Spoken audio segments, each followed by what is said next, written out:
All right, so this is the Blair Academy cross country course. I'm not sure if this is the course every year. I was told that this year they had to alter the course just a little bit, I guess due to rain recently. So they say it's 3.1 miles, and this is what the route is. Now, it does say right here, I'll just share the picture with everybody, but it kind of shows the colors and the mile markers as well as where officials will be. Now, if there's not, I noticed there's not an official for about pretty much the entire first mile. That would indicate that it's likely very clearly marked.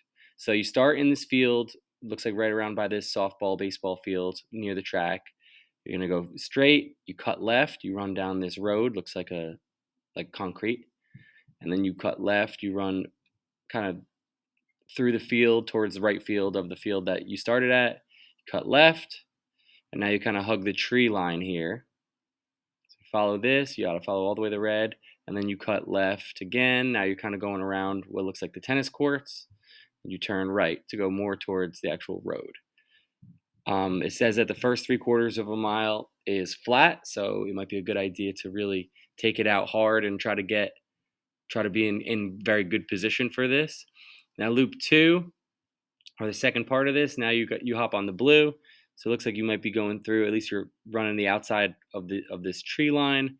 Now you're at about mile one. Keep going. Now this is pretty much seemingly where you'll see the first official, but at this point you cut right and you go around, you loop around this tree, like the sort of this forest. So during loop two, you're gonna want to probably keep the trees on your right. You're always going to want to have trees on your right. So you keep going. Now this part will mimic something you've done already because you kind of cross in between the tree line and the tennis courts again. And now you follow the green. The green seems like the biggest individual loop that you make. So this sort of, once again, this is going to mimic that blue loop where you keep the trees on your right. And then once you get to here, so your second time around the trees, now instead of cutting right, you stay left. And as you see, at this point, it seems like there's officials that are kind of in the mix. The green loop seems to be the one where you're going to have some guidance. So you keep going around. Now it looks like you're obviously through the golf course a little bit. I'm seeing some tee boxes and some greens. Now you're kind of hugging the road here. This is mile two. It'll probably be clearly marked. Another official. And at this point now, everything will be familiar when you get back. So you have less than a mile left. And once you're here, this is going to be like the third time seeing this area, but you're just doing it in reverse. And then you kind of just refilter everything. And now you just totally do the red start in reverse. And then it looks like the finish is exactly where the start is.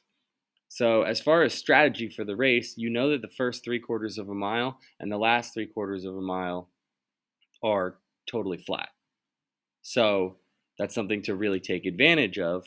But in the middle, says a little hilly. Hilly is a bit of arbitrary of a comment. I think that they're more of like slight rolling hills. So take the uphills as you feel comfortable, and then on the downhills, I find that really going faster on the downhills will help you prevent injury. You almost have to be aggressive on the downhills, so use that to your advantage. So this looks like the course. We're gonna do great, and wanted you to be a little bit more familiar, a little more comfortable with it. But study the picture, watch the video, and then we'll be totally fine.